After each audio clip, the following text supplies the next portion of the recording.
Abonnez-vous sur Belinda TV, les sons de l'actualité. Voilà, bonjour, bonsoir, salut à tous les téléspectateurs de Belinda TV. Soyez les bienvenus à notre rendez-vous de chaque sans tabou. Sans tabou, on a continué toujours pour répéter les binouza.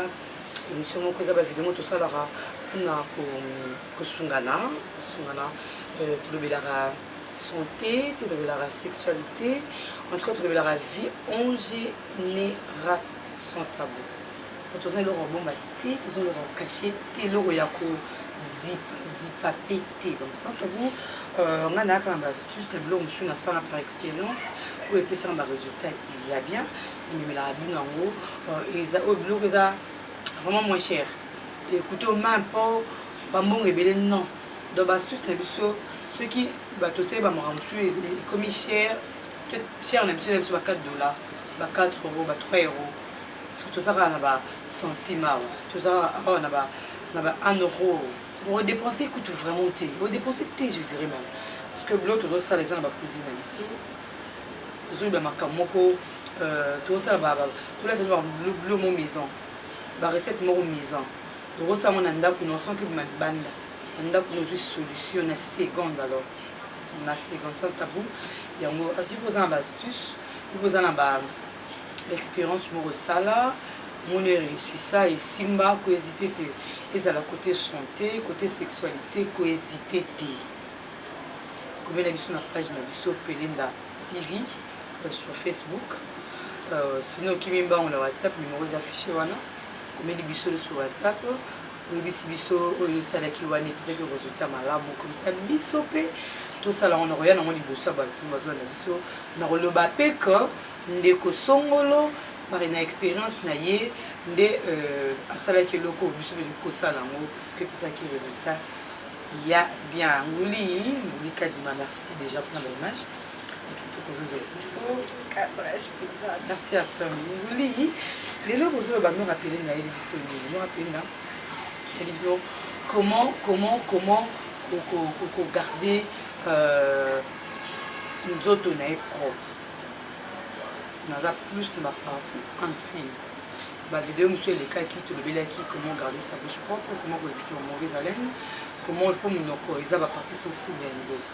Maintenant aujourd'hui, comment garder vagin propre, comment garder d'autres mobile dans pénis nayo donc partie wana assez propre. Comment que souko l'amour.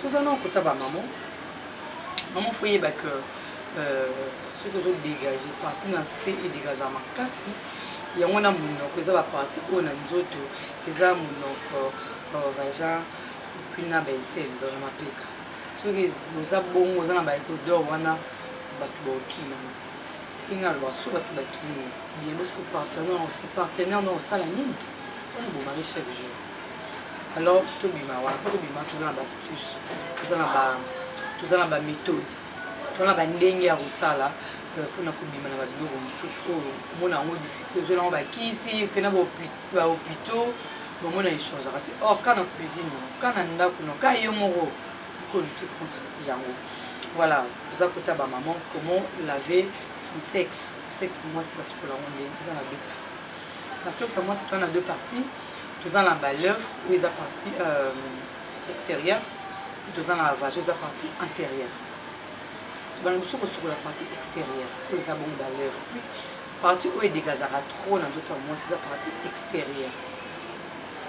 Où ils ont bon l'œuvre. Donc, où ils ont mon en avant, on est dégagé trop que partie intérieure. Partie intérieure, ils ont vagin. Comment laver son appareil, laver en boîte.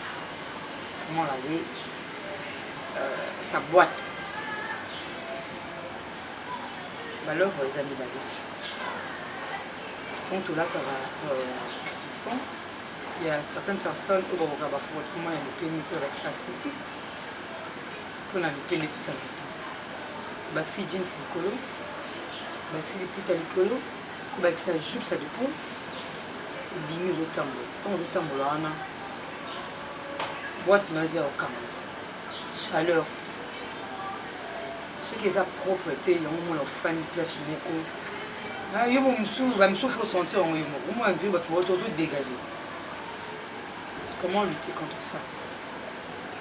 Vous savez, un normal câble, se retranspirer, ma case. Tout cas, awa, tout cas, on a 4 à genoux, tout cas, à peine à cima matoi. Donc, nous sommes en tellement de gens qui ont trouvé à couche. Je suis en train de dire que je idem na maboko. So cette expérience wana ceux qui otoki na maboko so fumo bomona couche mo ilata makawe fandaka. Donc to ke zora couche. Sikoyo couche wana yango sala biso na makaza. Na plutôt na l'œuvre na biso ya se. Donc tant mo lati calesson ba kisi cycliste même son cycliste tant ocha jean tant ocha liputi tant ozo tambola ils en a 4 molongi etokaka. Ceux qui transpiré en tout cas dégagea. Na partie déjà pour les coups sur transpirer awa et ça le ba sur yo qui sur le bout berka siko partie est bon mami c'est que dégâts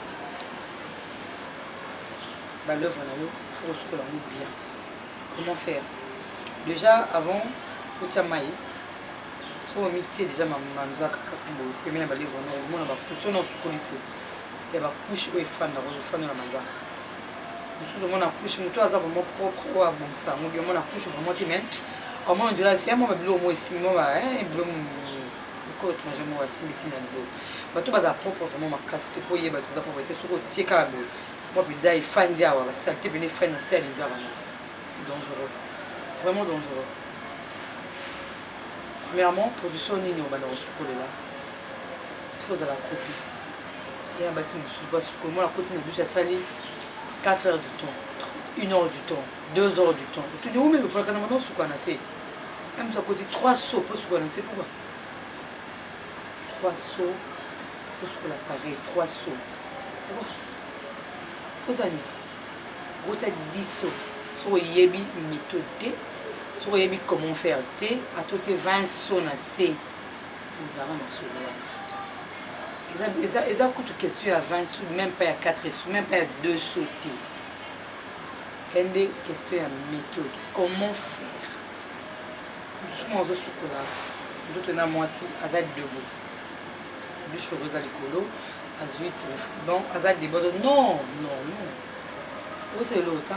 Nous tenons moi c'est pour nous chocolat. On fait accroupi. Tant au bout nous amara. Bassin, nous avons sur les guitares lancées. On a facilité sur le team ou atteindre quoi nous rien que sur le fourgon on se debout sur le team ou toucher possible nous avons le conseil de sort sur la nous autres moi si boîte pour la accroupir. Le deuxième problème aussi mis à l'œuvre dans le paiement tali quantité ni na salle comment sont ma couche j'ai besoin de vraiment c'est ça. Parce que là, nous avons aussi un savon antiseptique. D'ailleurs, nous avons un savon à 4 thé. L'œuvre est en 4 savages, savon côté à thé.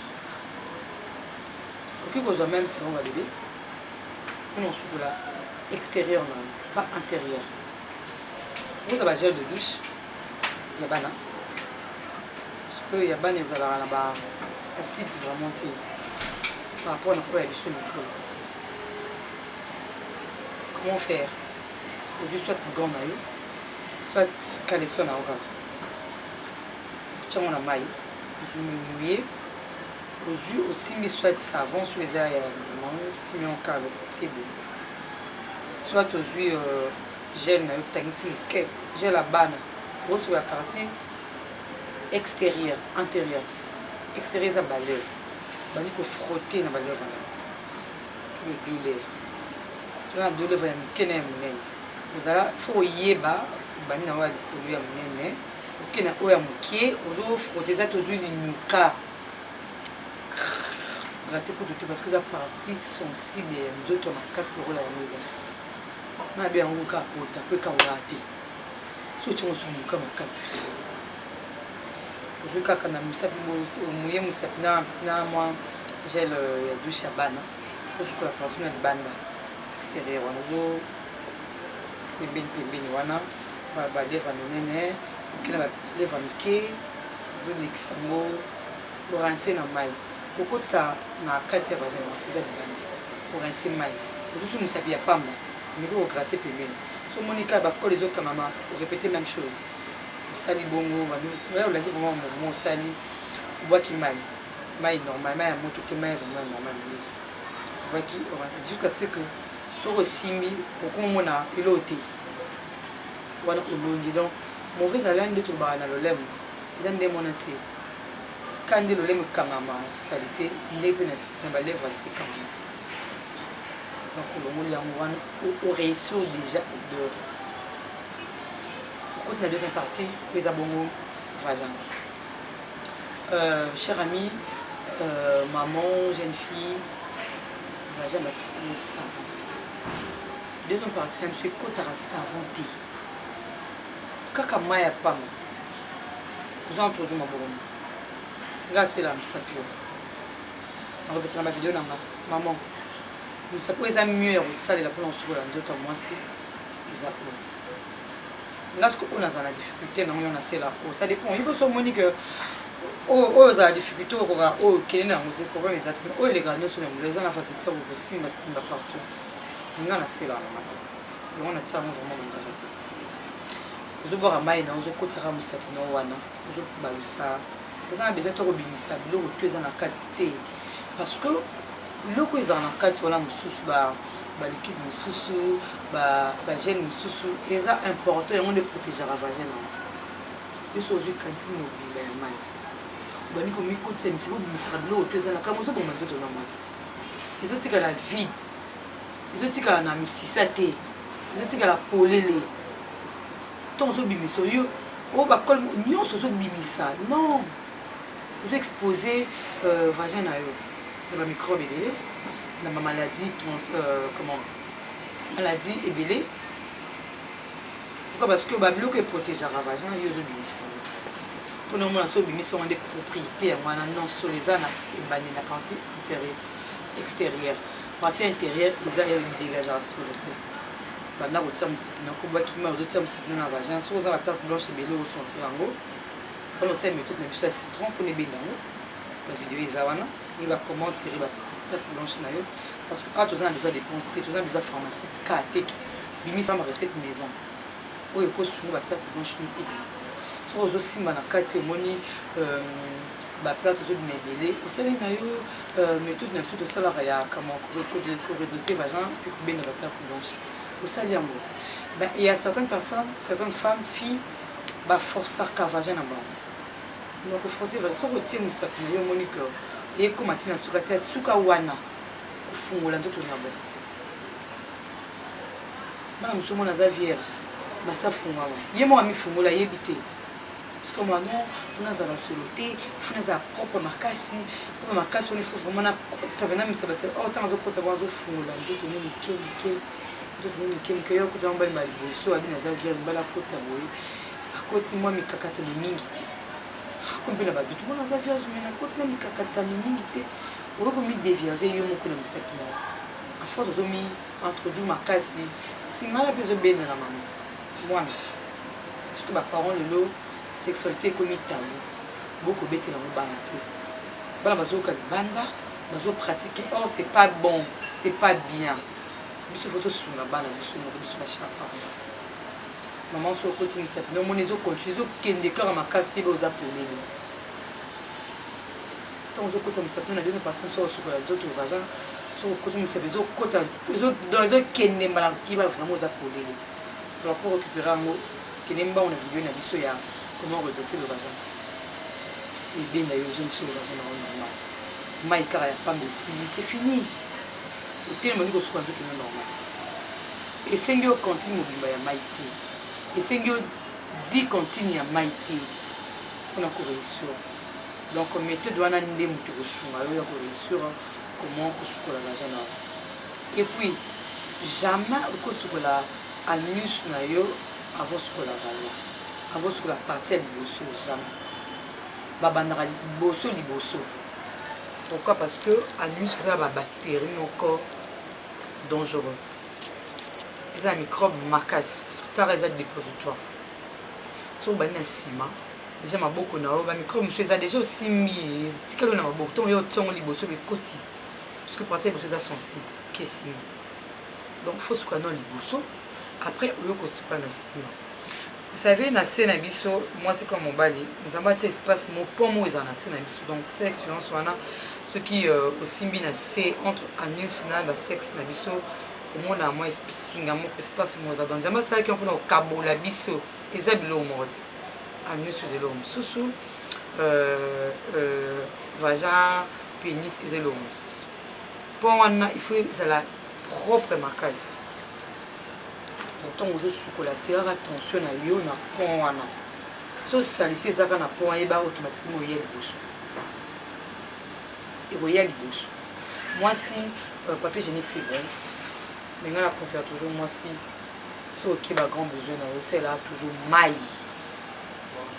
c'est là maille parce que papier essuyé oui tant on essuie ma position c'est que soit toujours le colo tant mati le colo bon donc écoute que on a tout même soit dans la sensible soit moi c'est maman tirer bon assis tant on tire bon assis tant on tire boîte kimi moi c'est surtout je parle de la femme moi c'est sur côté toilette il faut toujours qu'on utilise maille moi c'est côté toilette qui n'a papier hygiénique non utilisera toujours maille ce qu'on lit vraiment partie où on a bien pour aux ananodons voilà moi j'ai pour la maman qui m'imba pour papa na zonga mkiwana soza salité soza tonto fungoli mako ba tonto ba yo kama mama ba yebi ya msi ba kuta na ngebele moi ça fungura mako muta dangi mais ça c'est quoi ça on dit ba zoa ki penza pour de votre bami ba céréales ba ko poser na kata d'autres masses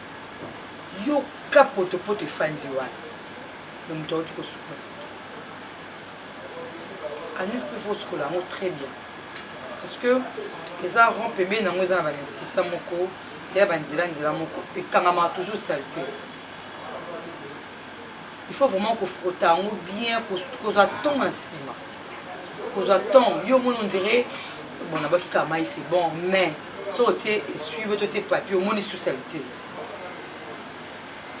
non ça pas moi sinon c'est la petite quand on peut baquer la cima ne sous comme rose à tige coton après avoir reçu la cima les arts à la bouche des tige coton au mouillant mais au côté ça non la cima non là on a mis sur au tas la sous la saleté ça mais quand ça tout autour dans au tas sous la saleté ça pour ça c'est la saleté c'est que le monde a moins c'est que l'on a l'autre là na tige coton routine dans le sous bon bien jusqu'à ce que tu étais tige coton dans le monde saleté et puis on va poser essuyer essuyer canus non bien pour y ceux qui saleté tika voilà on est pour la maman tu es bon pour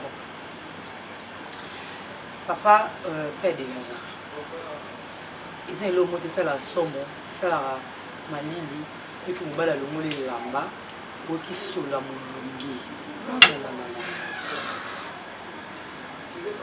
tonton sera le mot le sous-vêtement non le mot sous-vêtement akitika pantalon mais biso yo moko comme kamazo kumulba isa ba poil isa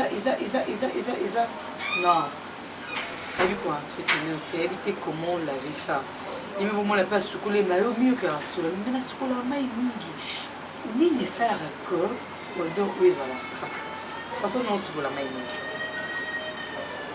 façon ni de soukola ça question mai mingi tu zande tout bon ça jamais que d'ailleurs papa puis jamais reçu la liboso sensible pourquoi jamais reçu la cima sans que non liboso c'est pareil hein que de deux côtés parce que cima reçimba oui bon biso za na kaka micro vraiment ça vraiment sensibilité na bana na cima pour na liboso non entrée micro wana tête wana loko liboso mke wana eza sensible makasi que à partir de les d'autres médailles une fois aussi mais na cima vous la bactérie simoué na mo liboso tant tout en a reçu tout est ça peut une infection directement tu l'infecté or infection moi si et mon en a rapide qui est mobile comment ça pour les mobile aux pour les et moment les mouna yo mais même soin biso za trop pour les enfants faciliter aux hommes donc on dit que ça exposé comment on l'avait excusez-moi comment laver son pénis partie des as sensibles ou camarades saleté camarade ou ça sur les testicules eza na banzela eza ba misisa moko esala likolo na ba espace wana ekanga saleté saleté na uta na molunge lati sous-vêtement et des hommes à part sous-vêtement lati sous culotte mo na kati pa lati jeans ça dépend mosusu balati neka sous-vêtement puis alati ne jeans na pantalon na tant tozotambola molunge wana totokaka toujours pas otoka na kati ya makolo parti oyo ekenda ofanda mingi eza na testicule mpo na pénis soki etoki eza nango monene omona ekangama vraiment te me na batesticule te mo eza elembaka nanu soki eza na kati eza na érection te elembaka nanu puis efandi esalama nzela nango molunge soki etoki basalite efandi efandaka so na tie boso na toki so nasali boye basalite wana soki na batesticule efandaka balinga na mike yango nde dégage alors soki okoti na douche eloko liboso obana eza na batesticule ozwi savon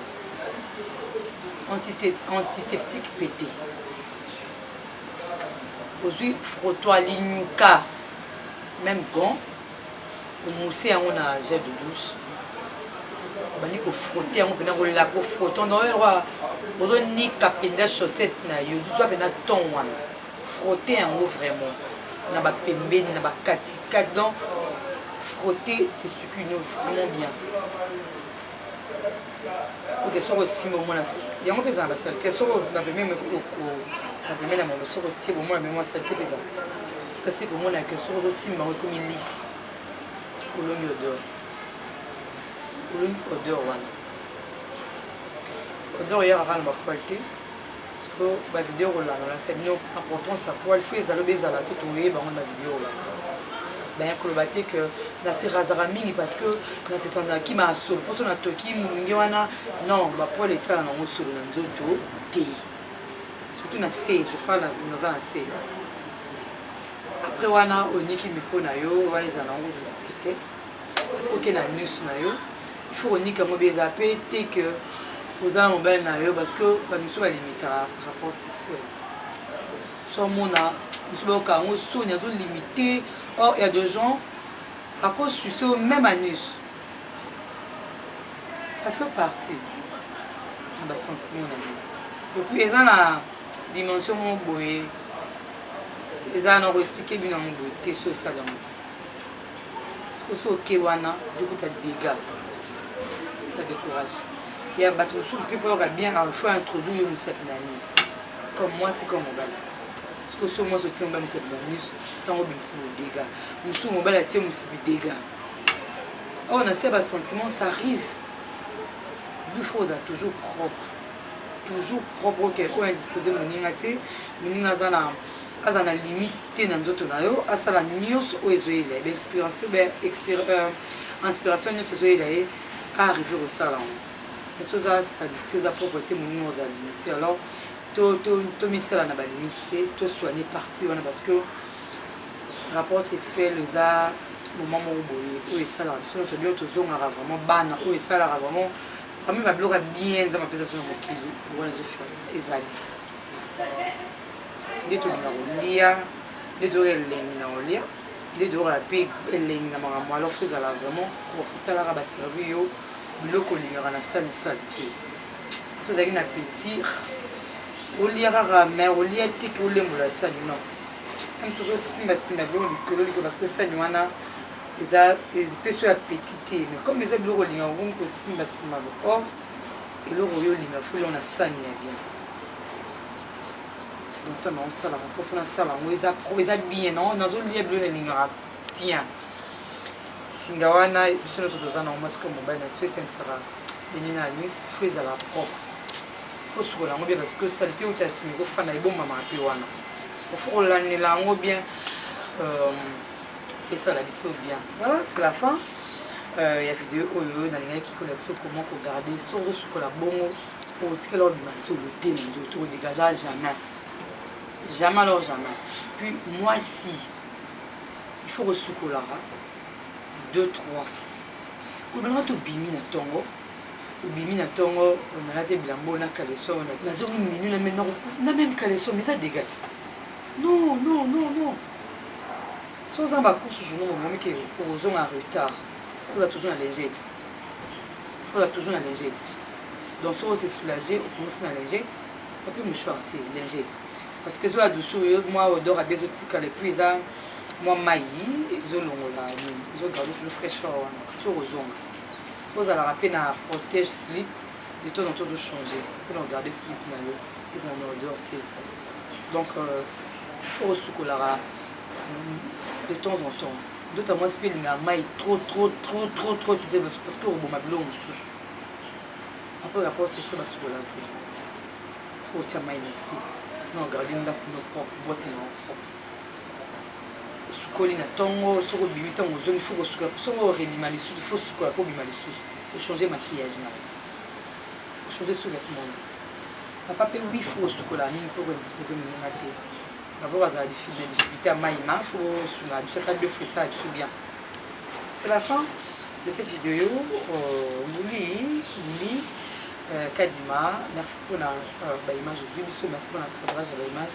C'est bien, merci pour mon coordinateur, vraiment pour ça, que tous toujours aller, toujours il y a des commentaires, c'est voilà, ça commentaire puis ça prendre au journal, puis ça fait astuce pour salaire sur ça, puis ça biso en gros, comme ça, tout le monde la bandeko, tout le monde la biso n'y soit pour na, et ça la biso bien, qu'il y a une page la biso Pelenda TV.